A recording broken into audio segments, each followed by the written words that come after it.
Kumusta mga mahilig sa Boris Bakhtas at Yagmur Yoxel? Maligayang pagdating sa aking channel.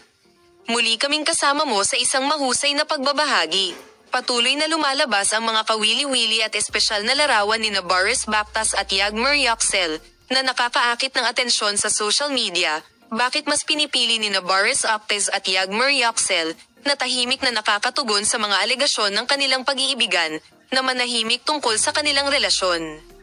Gustong-gusto ng aktres na si Yagmur Yoxel na akitin ang kanyang mga tagahanga sa kanyang kagandahan at maging nasa agenda sa kanyang magagandang post. Ang aktor na si Yagmur Yoxel, na ipinanganak noong 2002, ay nagsimulang maghanda para sa pagdiriwang ng kanyang kaarawan. Inamin ng aktres na si Yagmur Yoxel, na nagsimula sa kanyang paghahanda sa kaarawan, na naghihintay siya ng regalo mula sa Boris Bakhtas. Kaya ano ang magiging sorpresa ni Boris Bakhtas para kay Yagmur Yoxel? Sasabihin namin sa iyo ang mga detalye tungkol sa paksa, manatiling nakatutok sa aming channel.